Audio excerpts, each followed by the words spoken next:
여러분 안녕하십니까? 만 20살이었던 해병의 죽음, 그리고 군 지휘부의 책임을 축소하려는 수상한 움직임을 수사해온 순직해병 특검이 결론을 내놨습니다.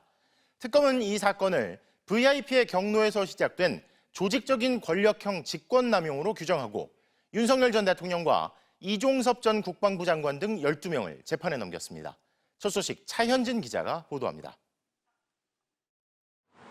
수사외압 의혹과 관련해 오늘 순직해병 특검이 기소한 인물들은 윤석열 전 대통령과 이종섭 전 국방부 장관, 조태용 전 국가안보실장 등 모두 12명입니다. 그동안 제기됐던 의혹처럼 특검은 외압의 시작을 지난 2023년 7월 31일 대통령실 수석 비서관 회의로 봤습니다. 임성근 전 해병대 1사단장이 혐의자로 포함된 해병대 수사단의 초동 수사 결과를 보고받은 윤 전 대통령은 이런 일로 사단장까지 처벌하면 대한민국에서 누가 사단장을 할 수 있겠느냐며 격노하고 이 전 장관에게 전화를 걸어 말단 하급자부터 고위 지휘관까지 줄줄이 엮어서 처벌하면 어떻게 하느냐고 질책했습니다. 윤 전 대통령의 위법한 지시는 이 전 장관을 거쳐 김기한 전 해병대 사령관, 유재은 전 법무관리관, 박진희 전 군사보좌관, 김동혁 전 검찰단장에게 하달돼 경찰로 넘어간 기록 회수, 기록을 재검토한 조사본부에 대한 외압, 박 대령을 향한 무리한 항명죄 수사 등이 벌어졌습니다. 법과 원칙에 따라 정당하게 직무를 수행했던 해병대 수사단에게 국방부가 조직적인 보복 행위를 했다는 점에서 중대한 권력형 범죄에 해당한다고. 윤 전 대통령이나 이 전 장관은 이런 과정이 위법적인 것이 아니라 군 통수권자의 정당한 권한 행사라고 주장해왔습니다.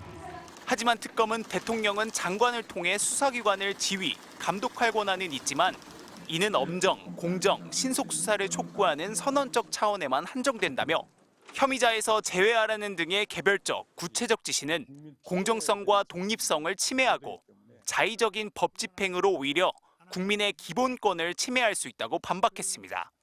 특검은 이시원 전 대통령실 공직기강 비서관과 임기훈 전 국방비서관은 수사에 도움을 준 점을 고려해 기소유예 처분했습니다. 수사기간 종료를 일주일 앞둔 특검은 이 전 장관 도피성 호주대사 임명, 공수처 수사방해 등 남아있는 의혹에 대한 수사도 조만간 마무리할 계획입니다. MBC 뉴스 차현진입니다. 중국은 오늘도 일본에 대한 압박을 이어나가며 수위는 더 높였습니다. 중국 상무부까지 나서서 다카이치 총리의 대만 유사시 개입 발언 철회를 요구한 건데요. 일본 경제에 실질적 타격을 줄 수 있는 히토류 수출 통제가 다음 보복 조치가 될 거란 전망이 나옵니다. 장미일 기자가 보도합니다. 중국 상무부는 다카이치 총리의 발언이 중국과 일본의 무역 교류에 심각한 영향을 미쳤다고 단정했습니다. 이어 일본 총리의 발언 철회를 다시 요구하면서 다음 보복 카드가 준비돼 있음을 암시했습니다. 如果日方一意孤行，继续在错误的道路上越走越远，中方将坚决采取必要措施，一切后果 상무부는 중국의 대외 무역과 투자 등 국내외 경제를 총괄하는 부서입니다. 이 때문에 단호하게 필요한 조치를 한다는 말이 히토류 수출 통제를 암시하는 것 아니냐는 분석이 나옵니다. 一方不能指望一边伤害感情，一边索取利益。 일본이 생산하는 세계 최고 수준의 로봇과 전기차 모터는 물론 카메라 센서 같은 정밀 광학, 방위 산업에서도 히토류가 필수인데 약 70%가 중국에서 옵니다. 중국이 가진 가장 강력한 무기인 겁니다. 일본에게 대가를 치르게 할 풍부한 선택지가 있다고 언급했을 때부터 그 끝엔 히토류가 있다는 분석이 지배적이었습니다. 여행과 유학 자제 권고, 영화 개봉 취소, 일본산 수산물 수입 금지까지 매일같이 경제 보복을 몰아친 중국이 일본의 태도 변화 없이는 히토류 카드까지 꺼낼 수밖에 없다는 겁니다. 중국은 일본과 관련된 모든 분야에서 파상 공세를 퍼붓고 있습니다. 어제는 일본 오키나와에서 하선하려던 대형 중국 크루즈선이 2박 3일의 항해 끝에 항구 접안을 앞두고 다시 중국으로 배를 돌렸는데 이 역시 중국 정부가 직접 지시해 민간 영역까지 통제한 거라는 게 일본 언론의 해석입니다. 일본 여행도 대규모 예약 취소가 이어지면서 12월 말까지 예정돼 있던 중국발 일본행 예약 항공권 144만 건 가운데 지금까지 30%가 취소됐다고 외신은 밝혔습니다. MBC 뉴스 장미일입니다. 이른바 계엄령 놀이를 하겠다며 환경미화원에게 이불을 뒤집어 씌운 채 폭행한 공무원이 있다고 합니다. 이뿐만 아니라 계엄 시작이라는 구호와 함께 속옷을 포함한 물건을 빨간색만 쓰도록 지시했다는데요. 김형호 기자가 단독 취재했습니다. 이른 새벽 환경미화원들이 종량제 쓰레기를 청소 차량에 싣고 있습니다. 그런데 갑자기 청소차가 출발하고 다급해진 환경미화원들이 청소차를 따라가다 차에 치일 뻔합니다. 차가 모르고 출발한 게 아니라 미화원들은 청소차 운전자가 자신들을 괴롭히는 방법이라고 말합니다. 차를 안 태워주고 뛰게 하는 방법이랑 일을 같이 하냐 계속 욕을 하고. 청소차 운전자는 양양군 7급 공무원으로 운전직에 근무하고 있는 A씨. A씨의 괴롭힘은 새벽뿐만이 아니었습니다. 환경미화원 쉼터 안의 방. 이불 안에 남성이 들어있고 남자 3명이 둘러싸더니 발로 밟기 시작합니다. 이른바 계엄령 놀이입니다. 자신이 투자한 주식이 떨어지면 재물을 바쳐야 한다며 미화원 1명을 골라 폭행하는 겁니다. 본인의 주식이 3%가 오르지 않은 시 저희 이제 3명을 가위바위보를 시켜서 진 사람을 밟으라고. 이 공무원은 또 자신이 산 주식이 올라야 한다며 계엄 시작이라는 구호와 함께 환경미화원들에게 빨간색 물건만 쓰도록 했습니다. 빨간색 라이터와 담배, 빨간색 음료, 심지어 빨간색 속옷만 입으라는 엽기적인 지시까지 했습니다. 아침에 나가기 전에 이제 속옷 검사도 했었고요. 근데 이제 빨간 색깔 속옷이 아니었으면 또 그 자리에서 바로 밟혔습니다. 항의는커녕 표정만 어두워도 어김없이 괴롭힘이 반복됐습니다. 오늘부터 안전운행할 거니까 휘날리지 마. 내가 너 알려줄게. 다 네가 만든 영역인데 날 보고만. 왜 이런 행동을 하는지 해당 공무원을 만났습니다. 그는 새벽에 차를 일찍 출발시켜서 미화원을 지치게 하고 위험에 노출시키는 걸 체력 단련이라고 불렀습니다. 체력 단련 차원에서 좀 그렇게 좀 하자. 도와줄게 하는 부분에서. 빨간색 속옷을 입게 강요한 건 서로에 대한 소속감을 위한 것이라고 말했습니다. 우연히 지나가다 제가 빨간 반스를 입었어요. 너는 무슨 색이야? 그러니까 집에 빨간 반스 쓰면 같이 입고 아침에 출근하고 같이.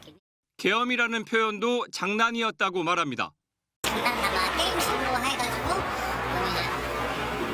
지금부터 이제 계엄령 그러면은 시작하면 담배도 빨간 색깔이 되고. 하지만 환경미화원들은 강요에 의해 공무원이 투자한 주식 수백만 원어치를 사기도 했다며 이 공무원을 직장 내 괴롭힘과 폭행, 협박, 강요 혐의로 고용노동부와 경찰에 고소할 계획이라고 밝혔습니다. MBC 뉴스 김영호입니다. 트럼프 미국 대통령이 자신에게 불편한 질문을 한 기자에게 조용히 해 돼지야라고 막말을 했습니다. 기자들은 이에 대한 백악관의 입장을 물었는데요. 백악관의 대답도 황당했습니다. 로스앤젤레스 박윤수 특파원이 보도합니다. 플로리다 별장으로 향하는 전용기에서 기자들의 물음에 답하던 트럼프 대통령. 성착취 범죄자 앱스타인과 자신은 무관하다며 항변하던 도중 갑자기 기자의 말을 끊고 손가락질을 합니다.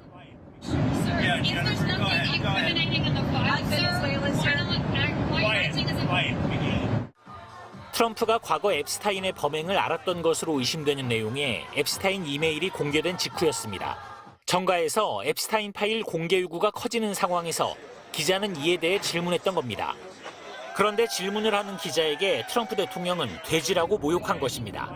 상상하기도 어려운 트럼프의 이 같은 발언에 대해 백악관의 입장은 뭔지, 사과할 생각은 있는지 기자들은 다시 물었습니다.